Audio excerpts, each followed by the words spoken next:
always felt, even when I was young, or maybe in my late teens, I started feeling like life is really short, and you got to get going. You know, if you've got something you want to do, you better get started, not wait. Not dive in recklessly, but don't keep waiting until you think you're ready, because if you do, you'll be waiting forever.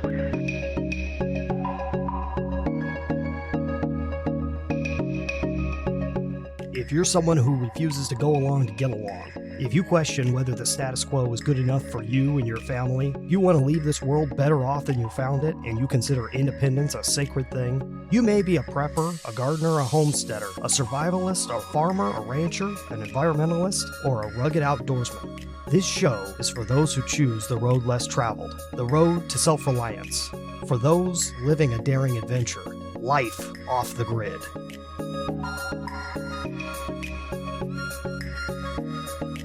Oregon native Gianaclis Caldwell grew up milking cows, but was lured to the goat side, where she remains a committed devotee.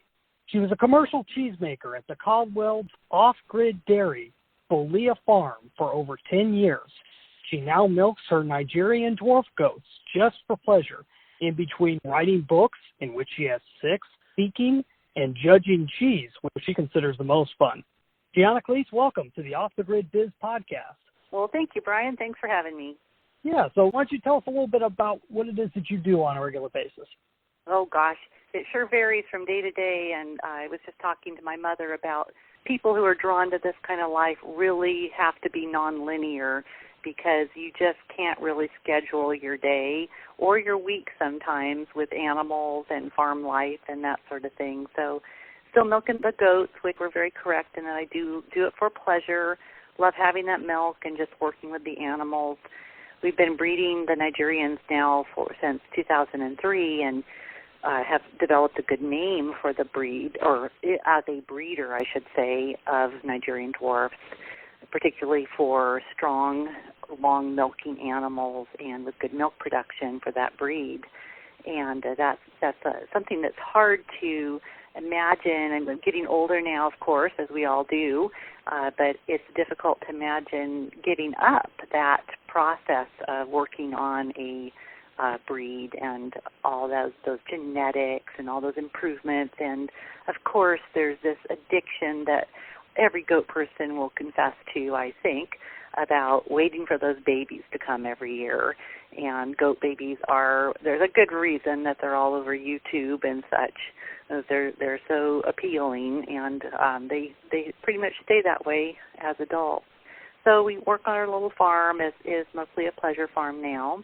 We do Airbnb with a couple of farm stays we have, and that keeps us busy also, but is a great income stream for the farm, supplements a lot of the feed bills and that sort of thing.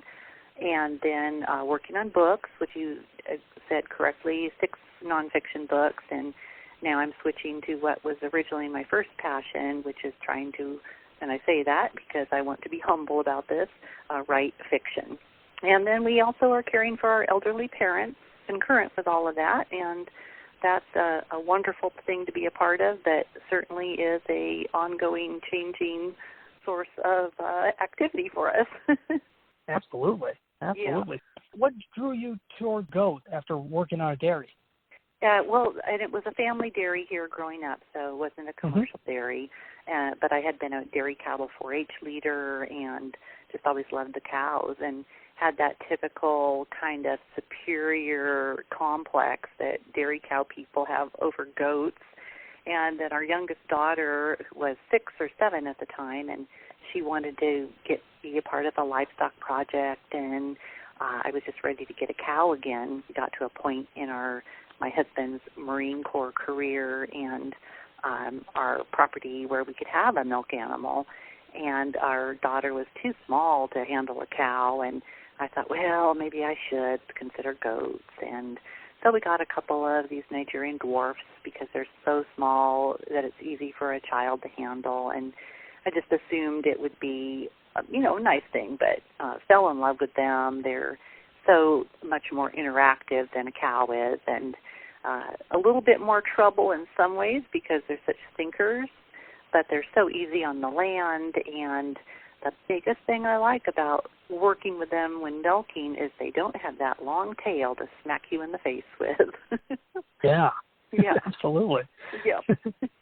Oh, and the fact that the manure isn't ploppy wet all over the place. Oh, that's convenient. I grew up around cattle also, so okay. I get it. Dairy cattle or beef? Mostly beef. Beef, yeah. Yep. I still love cows, but they are definitely a different mindset for them, and they can afford to be that way when they're so big. Smaller the animal, typically the more they have to think their way out of situations than bully it. Yeah, absolutely. That's great. What led you to jump into kind of the public arena and becoming a public figure and doing writing and everything else? When Vern, my husband, was getting ready to retire from the military, we were down in Southern California, and we knew we could come back to this piece of the family land that was left. My parents started buying 220 acres when they were in high school here in Southern Oregon back in the 40s.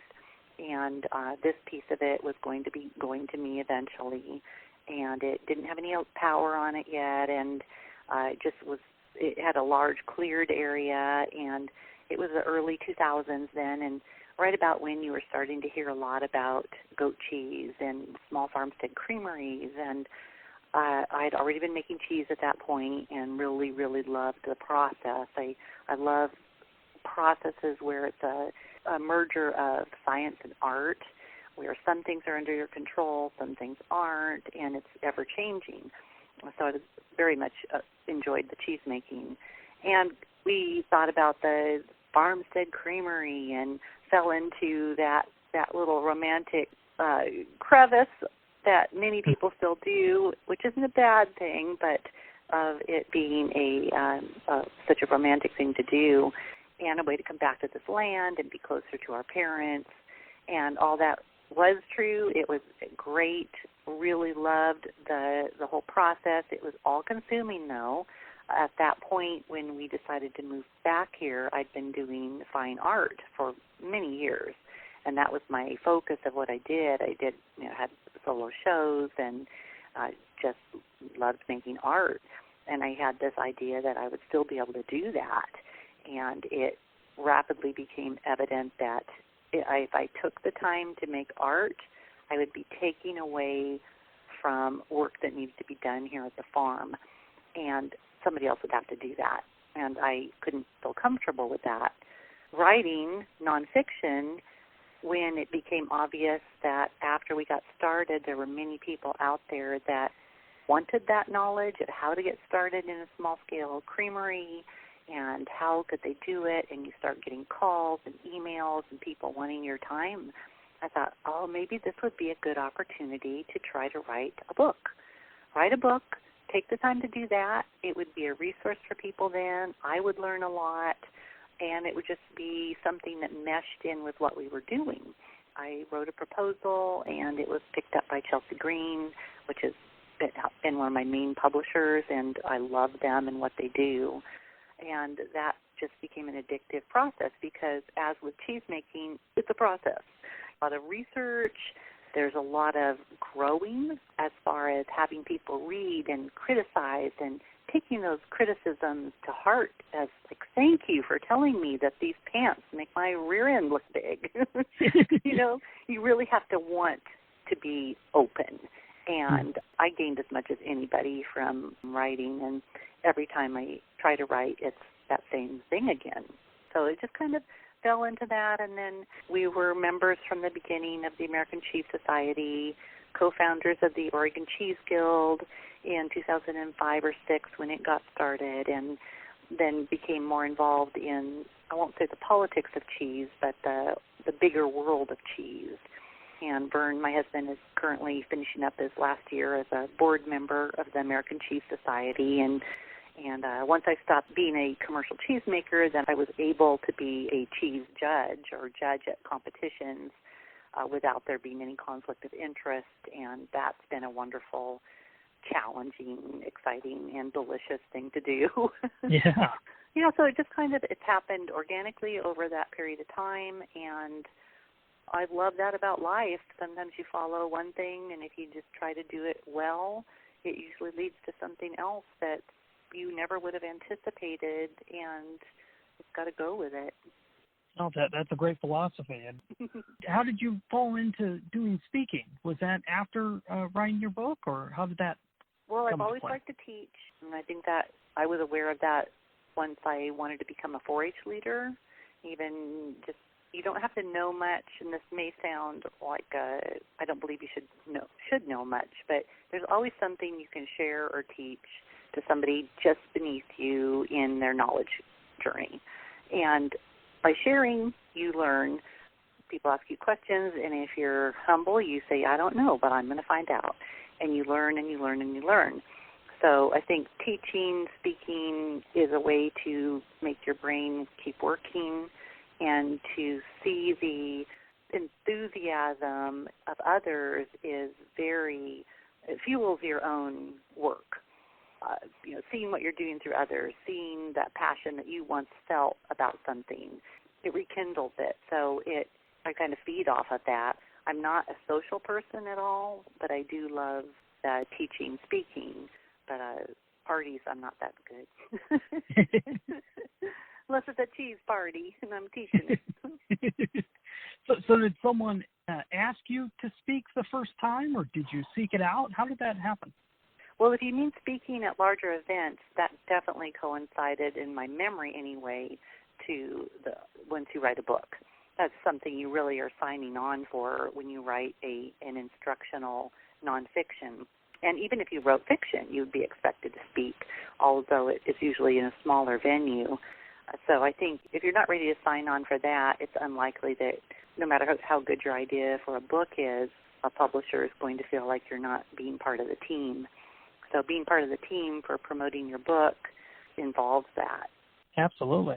So that came along with your deal with Chelsea Green then? Yes, I believe so. I honestly haven't thought about it, and I don't tend to remember or pay much attention to trying to remember all the things that have happened along the way. But yeah. But I know I was teaching before then, and working as a artist in residence at a school, and talking to the kids and things, but not speaking as far as larger venues go.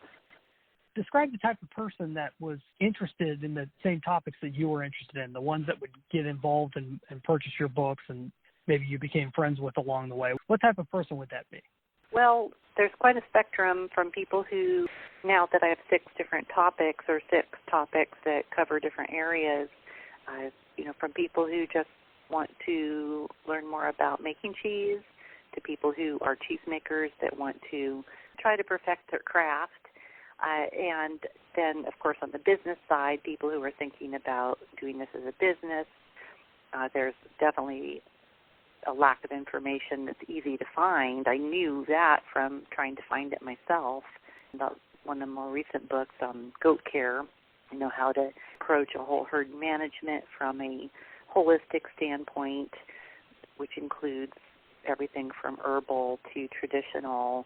But I used to be a nurse. I was a nurse first, and just an LPN, LVN. But when you're a nurse, you learn to assess systems, and you look at what you can interpret from the health and how symptoms present in a patient.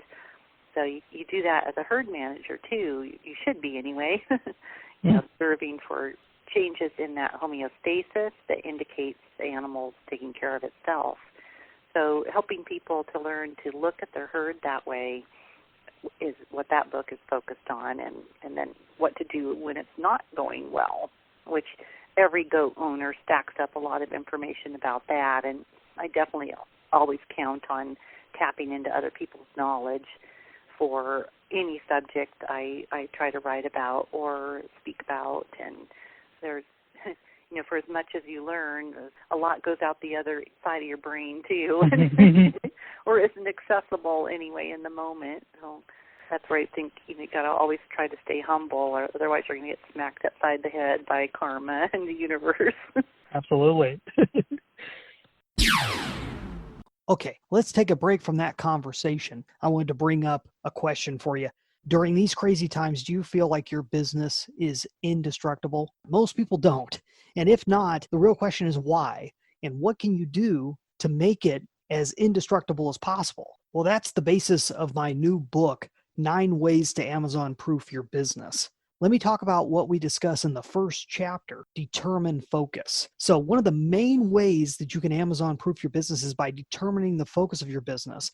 And the real problem isn't that you're not doing enough. The real problem is that you may be doing too many things in too many places. So one of the things I suggest is decide whether your focus is going to be acquisition, ascension, or monetization.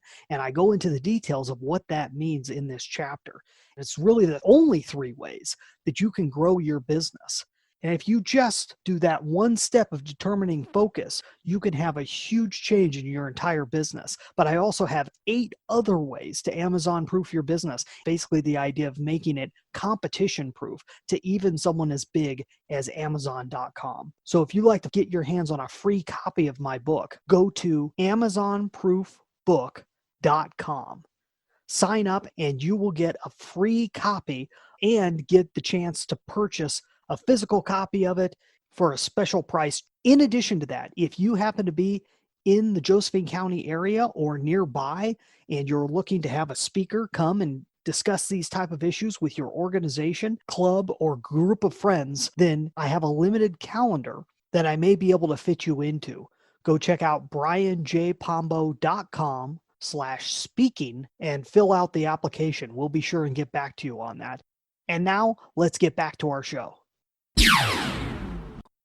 What do you like best about your industry and your career as a whole? The cheese and food in general industry, but the small scale cheese and even some of the mid to large scale producers, it's such a small world that it was so embracing and still is for the most part of new people coming into it that you felt immediately part of this community. And this is on the cheesemaking side of it, not that I'm mentioning right now. It was just so welcoming and so supportive. And Oregon here where we are in particular, the guild is just, no one is worried about competition. There are a few that are, but for the most part, people are like, yeah, get on board. The more the merrier. It's a win-win for everybody and supportive. And that's wonderful. And then you bring in the fact that you're talking about making something that other people love. That's one thing I found really gratifying compared to doing artwork. Artwork you're doing usually from yourself. It's sharing some inner part of yourself, and that's a very vulnerable thing to do and isn't always very gratifying, and there's nothing wrong with that. But when I switched to making cheese, or when cheesemaking took over my life, it was so gratifying, to have people try this thing and find out, have their eyes light up and that they never knew goat cheese could taste like that, and just super gratifying. So that's been a really wonderful part of it too. And why do you think that is, that distinction between those two worlds? Which, the cheesemaking? Between cheesemaking and art. Why is one more gratifying to you, do you think? Well, we all got to eat, right? And and there's really no, that old saying now, the quickest way to to be man's heart is through their mouth or through their stomach. But the quickest way to, I think it really is true. If people like to eat, and there are very few people who don't, it's a way to make a connection pretty faster than art is. And the same way now that I'm going back to fiction, that will be more like art as far as no matter how good of a book you write, there will be people that hate it. But I guess that was true with the cheese a bit too, people who think they don't like goat cheese and have it stuck in their heads, but much less so. Food is an instant connection, and this is why families gather for meals. This is why people are missing going to restaurants right now during the pandemic, and just having that social thing centering around food. It's a great point. Since you bring it up, but how has COVID affected your life and this lifestyle that you've kind of chosen? Well, gosh, it's interesting because if we had still been commercial cheesemakers, it would have affected it much more greatly. But the fact that we had already stopped, it really hit us the most through the loss of Airbnb, our farm stay income. Oh, yeah. Yeah, because we shut that completely down until the 1st of July, and that was definitely a tough period in that regard. But, another thank you to the universe, that also coincided. All my speaking events were stopped also. Classes were canceled, so that whole income stream went away also, and gratification stream, if you will, was dried up. But it coincided with my husband's parents and my mother needing extreme amounts of our time. So it was actually wonderful time to have all that extra time, if you will, to focus on something else. So it all worked out fine, and we've opened up the Airbnbs now with a lot of stipulations on masks and distancing and rules for contact, as well as how we take care of the space in between guests. And now that most people are accustomed to doing those things and it's not new news to them, it's going along very well. Oh, good. Well, I imagine so much of that's necessary right now. How many guests can you accommodate at one time? We have 2 farm stays, but we've only opened one up for this season because we felt that was the best approach to keep the interaction between guests down. So if we had one set that wanted to be in a shared space, because there are certain parts of the barn that are shared spaces, that it wouldn't overlap and make anybody feel awkward. But we have an old Airstream trailer that we fixed up, and 3 to 4 people can stay in that, and that's the one that's open right now. And then the other one's a little tiny building that we call the bunkhouse that has just a 2 people capacity. So it's not like an inn by any means. Oh, absolutely. Well, that's really cool. I mean, and you have such a variety that you've gone through just in the past few years. Your life is just it's such a great mix. It's cool. Yeah, I've always felt, even when I was young, or maybe in my late teens, I started feeling like life is really short, and you got to get going. If you've got something you want to do, you better get started. Not wait. Not dive in recklessly, but don't keep waiting until you think you're ready, because if you do, you'll be waiting forever pretty much. And Vern, my husband, he's also very malleable that way. We always felt like if something's not working well in regard to, I'll give you the example being the cheese production. I still love making cheese, and I miss making cheese commercially. I miss selling it. I miss seeing people eat it. But it was not the right time to continue it. We'd lost but our children, adult children had moved away, and so that element of help went away. And I was doing more and more traveling for the books, and I really enjoyed that. And then physically, just getting older faster than you thought, where that sort of physical work of keeping up with everything, how the number of goats I needed to manage, and then I was the main cheesemaker also, the main goat care and the main cheesemaker. It just becomes too much. So I, sat down and we've talked about what in our life could give, what are we not ready to give up, but what could we do without and probably be okay, and then move forward from there. I miss making art, I miss riding horses, but I'm of that age where I don't want to get broken. So as much as I miss them, it would be really silly to start that up again. And that's how it is. I think we're kind of meant to enjoy things in parts of life, whether it's when our children are really little, and then remember it and realize that you can't have and do everything at once. And that's the way it goes. No, that's a great point. So if we were to talk in like a year, let's say we had you back on the show or something like that, and we look back over the last 12 months.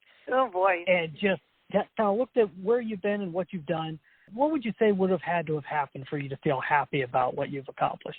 Well, see, now if I had an answer for that, I would be breaking my own philosophy, wouldn't I? There you go. Because I think, if I'm really going to follow what I said, it's that I don't know. I'm just trying to make good decisions now and I can fantasize. Do you want my fantasy version? Sure, let's hear it. Okay, my fantasy version is that an agent has decided my manuscript for this novel is just fantastic, and she's going to shop it around, and let's see, our parents are all stable, and we've bought a RV, and we're traveling to places in beautiful parks in the U.S. that I've never seen. There you go. Oh, fabulous. That's good. Somebody moved into the farm to care for the goats because I don't want to give them up either. So there you go. How many goats do you have? I'm down to milking only about 7, and then there are a number of bucks and retired goats. So I'd say it's only around 20 or so now. At the peak, I milked 40 because you need a decent amount of milk to make cheese and make it fairly efficiently. So that, you're probably trying to get in the picture. And because we live off the power grid, managing that system means that leaving this place, if we leave for a few days, somebody's got to be here that understands how to read all that and how to make sure that it's being cared for properly. We really have tied ourselves down, and thank goodness we really love this piece of land and love our place. But it does make that little fantasy I just shared a little bit implausible. Sure. So what advice would you have for other people that are adventure seekers like you, or I don't know, how would you define yourself first off? What would you call yourself? I don't know, farm girl, I guess. Farm girl. Yeah. I think that's a common thing that we see with both guests we've had on the show and people that listen, that they do so many different things and go in so many different directions. They couldn't just label themselves with one thing. No. And that's fine. Yeah, and if you are running a farm or a small piece of property, you do have to be a jack of all trades and, to be able to fix things. And if you grew up like I did without money as a resource, you learn to make your brain your resource. And you learn, we were first starting to do our own construction and plumbing and electrical, I thought I had to hire somebody. And then I realized, I can't afford that. Do you think maybe I could learn it? And that was even in the days before YouTube, that you go buy a couple books and you read and you pay attention and you realize, that's how everybody gets to be a master of something. They just study and practice. So why not do that on your own stuff? And it's definitely been, and that's something we also love to do. We love to remodel houses, and it's just so many things to do. I feel very blessed and lucky that there are those things to do, and that, despite how crazy the world is right now, and has been off and on since we moved out of the trees and into the rest of the continents, there's also lots of things to always be grateful for and to try to focus on as positive. That's great. Yeah, absolutely. Are there any other questions I didn't ask you that you'd like to answer? Oh, don't think so. I slipped the things about being off the power grid in there, and that's something too. People, I guess I'll speak a little bit about that for a second. That for people who aren't off the grid, that also sounds very romantic, and I think it's something we try to with our guests and anybody that comes to look at our system, ground people in the fact that first, if you're trying to be green for the planet's sake, getting renewable energy and being grid tie is better for the planet. So don't think that we're these wonderful examples of how everybody should be in that regard. But it also is it's another job living like this, and it's one we've adapted to and really appreciate, as far as you don't have a credit card for power. You only have a bank account, and that bank account is filled by the sun and a microhydro we have, and then in the worst cases, a generator. But you can't spend it just by plugging in. You've got to think, and I like that way of living for the most part. But then again, I'd love to have a hot tub, so so it's another fantasy, is live somewhere where we can just plug in, still be conscientious, but it's easy to spin your life as a role model for how everybody should do it. But that's not true and that's not honest. And I want people to understand that too, that they shouldn't avoid doing something because it sounds hard, but they also shouldn't you could approach it from either side, the romantic side, or that's going to be too hard. Somewhere in the middle is the truth. Oh, absolutely. That's great.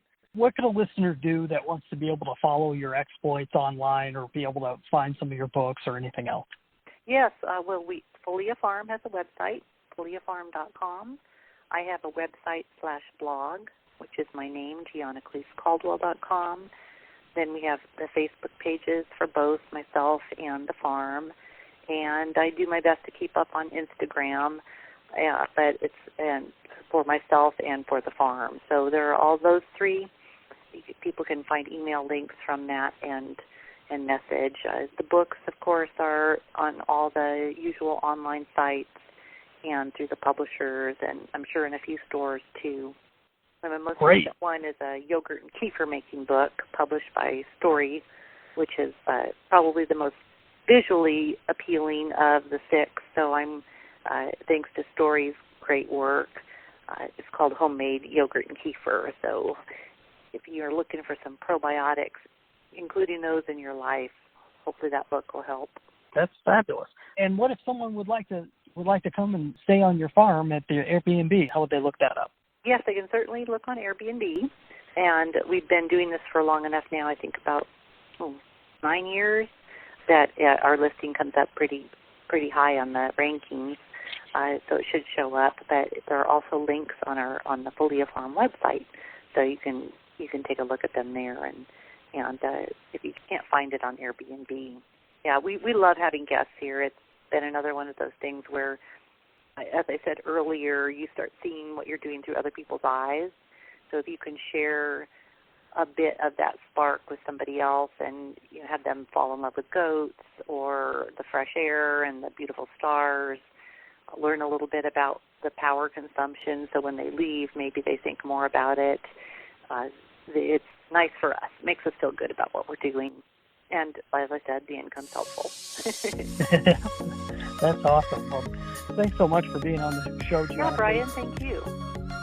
Thank you for being on the Off the Grid Biz podcast.